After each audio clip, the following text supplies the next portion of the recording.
That's Coach Olden. Raise your hand, keep them up for a second so I can get you. How we doing today? Very good. Well, obviously, we're excited about the opportunity that we have to play in the SEC championship game. You've heard me before talk about what a great venue this is, what a great opportunity it is for players. And it's always a great competitive venue because you're always playing against a very highly ranked, talented team, and certainly no question about that when it comes to playing against Georgia, who is, in my opinion, one of the best, most complete teams in the country. There's really not much to say about the Auburn game. I think the most important thing is that, you know, we look at the film and correct the things that we need to correct. Try to use that as an opportunity for us to improve. But I think the most important thing is that we have really good focus and preparation, you know, in practice, you know, this week for this particular game and this particular opponent. You know, it's great to see Tua being the Total Offensive Player of the Week in the SEC. You know, Georgia is, I've already said, one of the most complete teams in the country. I think Kirby's done a fantastic job there in terms of taking the players that were there and developing them in the style that he wants them to be, and doing a great job of recruiting to get new players to come and, you know, buy into their system. They have some very impressive wins this year. They're one of the top-ranked teams on offense in terms of point production, ability to run the ball, make explosive plays. The quarterback does a really good job for them. Defensively, they're one of the top teams in the country as well in scoring defense and yards against, and very sound in what they do and very well coached on both sides of the ball. They have really good specialists. Their special teams are really strong. So when I say this is a complete team, I mean that in all phases of the game they do a really, really good job, and it's going to be the biggest challenge we've had to date. Coach, we'll start over here with Ben. What kind of a challenge is Georgia on special teams, particularly in their punt return game?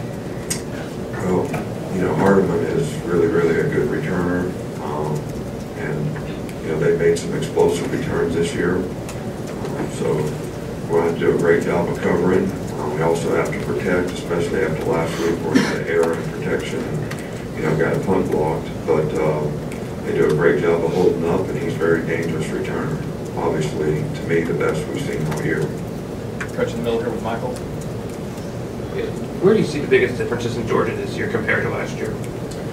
Well, I hate comparison questions, but, you know, they haven't really, like, dramatically changed. I think they've made a lot of improvement. I think their efficiency on offense has been very good all year long. I think the quarterback is more experienced, actually playing even better than he did a year ago, which was really, really good. They have new backs, but those backs are very, very productive. And I think they have outstanding skill guys that have all improved over a year ago. Defensively, their scheme has not changed a lot. Some of their players have, but they still have really, really good players, and they play well together. They're well coached, and nothing easy against them. Stay over there with Ross. Nick, you mentioned Georgia's defensive scheme. How does it remind you of your own? Well, there's some similarities. I think they pick and choose the things that their players can do the best, and take those parts and really work to do them well. I think we all try to improve our system each and every year, so there is some changes that we always make, and they've certainly made some that have made them more effective.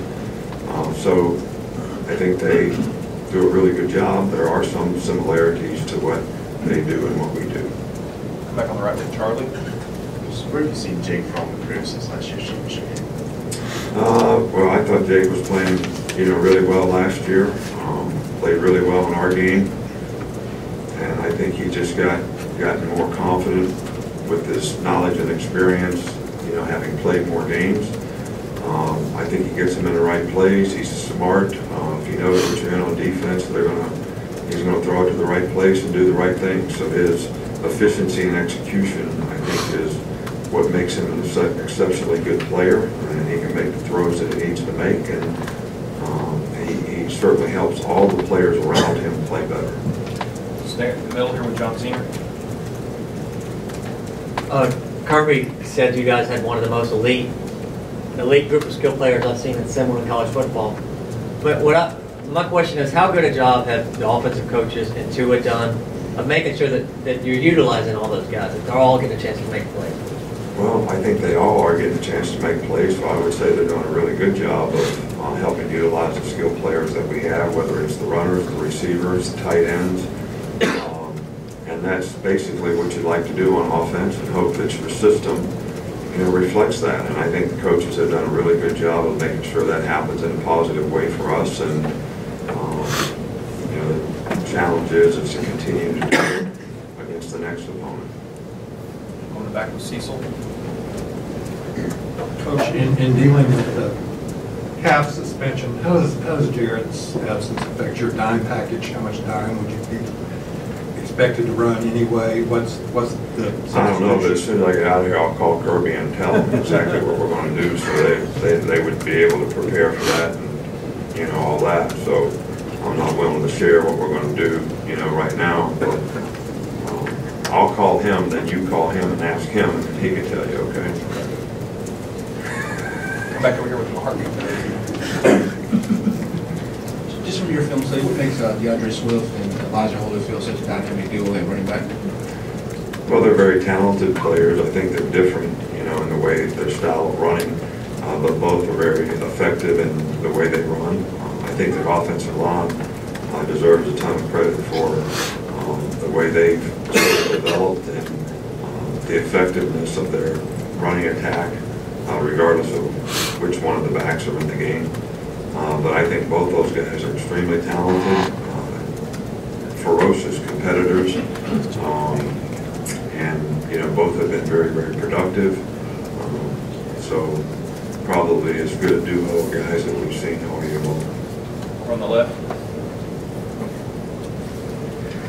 Now, looking back on last year's game, looking back on the decision to change quarterbacks midway through the game in the national championship game, in retrospect, how difficult was that decision? How daring do you think it was, and maybe course changing? I've talked about this 1,000 times. It was what we felt we needed to do to help our team have a chance to be successful in the game, and it's really as simple as that. And it worked out, so everybody thinks it was a good decision. If it wouldn't have worked out, everybody would be talking about what a bad decision it was. So I had lots of confidence in both players. I have a lot of confidence in both players this year at that position, and I feel both are capable of going in and executing and doing a good job for us if need be. Right here in the front with Mike. Coach, you said after the game you weren't sure why the team's gotten off a slow start. I don't know how much more time you put into looking at that, and what are some things that you can do, maybe not schematically, but from a mental standpoint, to get your team ready for a fast start? Well, I think that there is something to, you always want to make sure your team is physically fresh. But the more difficult thing to determine is, are the players getting mentally tired? And I think that you want to make sure that both parts of that equation are in order to be fresh and ready to go. I can't say 100% for sure if that's had anything to do with how we started in the games, the last two games. If we were physically tired, we wouldn't be able to come out and play so well in the second half. But if we were mentally tired, maybe that affected our preparation going into the game, which affected how we started. And I would say in this last game, based on the mental errors that we made and the fundamental execution not being as sharp as it needed to be, that may have been the case. And hopefully we can get everybody sort of turned around this week. And I think at this time of the season, maybe you got to cut back a little bit in some of the things that you do and try to make sure that you're getting all the reps you need to prepare for the game, but not physically and mentally wearing your team out. Got time for 2 more, Chris, and then Joe. How much better has Tua gotten at kind of taking what the defense has given him? I think he's always been pretty good at that. That's been one of his strengths. He's very instinctive, and he reads things quickly and makes quick decisions. But I think as his knowledge and experience has grown, and there are certainly things that he can continue to grow on that would help him eliminate, maybe some of the negative plays, although there haven't been a ton of them. We want to make sure that we try to minimize those as much as we possibly can. And I think he's gotten better and better as the season has gone on. I think we played better defensive teams the last, Mississippi State, Auburn, and certainly one of Georgia's, one of the best teams that we played against defensively. So making those kind of choices and decisions quickly is going to be, pretty important in this game as well. Last one with Joe. Nick, what has Georgia's defense been able to do this year to limit the long passing plays from the line of scrimmage, and how is that going to affect how you approach this game? Well, I think one of the goals you always have on defense is to try to eliminate explosive plays. I think one of the goals you always have on offense is try to make explosive plays. And I think people that are successful on defense are able to take away explosive plays. They have a very good secondary. They have a good scheme. Their players do a really good job of executing it. They disguise their coverage as well on the back end.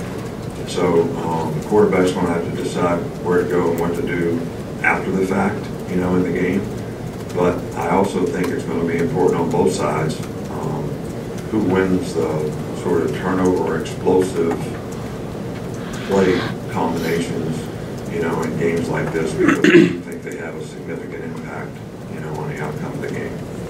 Thanks, Coach. All right, thank you.